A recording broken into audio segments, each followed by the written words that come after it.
Welcome to the Drum Set Shrink podcast. My name is Stefano Ashbridge, and this is a show about drummers, drumming, and the challenges that come with playing the drums. Okay, let's talk about deriving income with your drumming. That is, making money with drums. There are a variety of ways that you can make money with your drumming. Off the top of my head, you can obviously make money playing live with your band. You can make money playing live with someone else's band. You can do recording sessions. You can offer drum sounds for sample libraries. You can teach. You can be a drum tech. Heck, you can even make drums. You can buy and sell them. Those are just a few options off the top of my head. And I think it's good to know your options and research them, because even if you know exactly what you want to do with your drumming, once you reach your goals, you might find that it's not exactly what you thought it would be. And therefore, if you have options, you can pivot and still stay in the drumming game. So what I would do is research your options. I would read everything I can about how other people have made a living this way.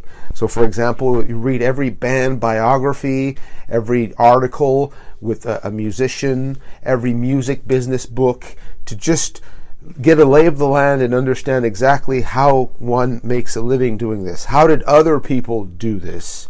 You know, they say success leaves clues, and that way you can educate yourself as to how other people did it, and you can formulate a plan for how you're going to do it.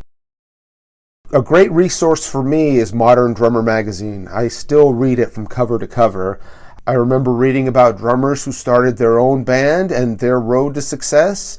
I also would read about drummers who are mainly known as sidemen for hire, who would play on major recordings and do major tours.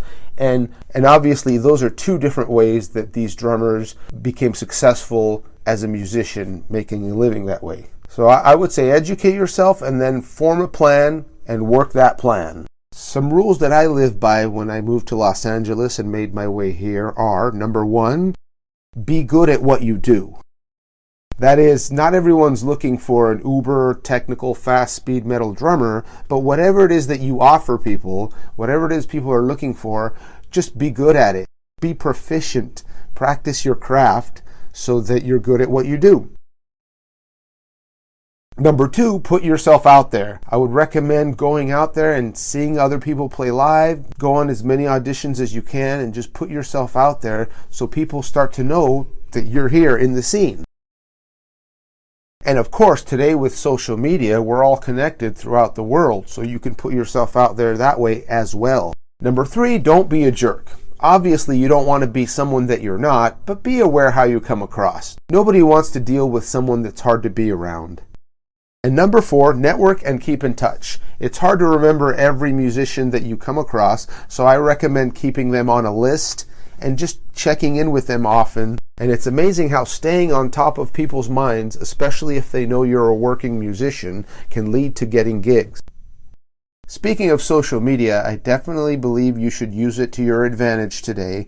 Whatever it is that you want to be as a drummer, use social media as your calling card.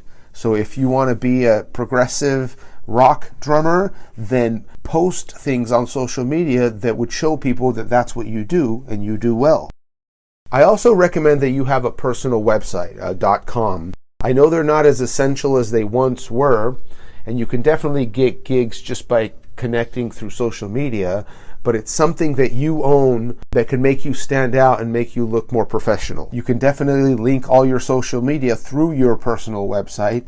And if you're a versatile player, that is, you play jazz and blues and heavy metal, you can consider having a different page on your website for each style, and also a different social media page for each style. So for example, if someone's looking for a jazz player, then you have a jazz page that can showcase what you can do in that style. One last thing I want to say is, if you want to make a living with your drumming, making a living entails making money.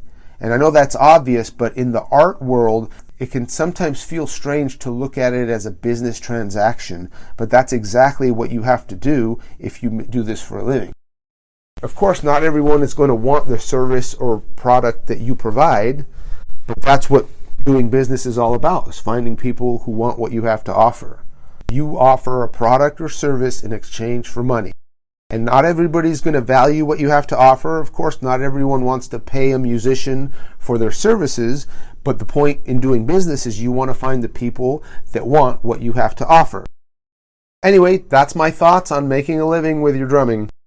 Thanks for listening. You can find me at drumlessonsinla.com. My name is Stefano Ashbridge. Until next time.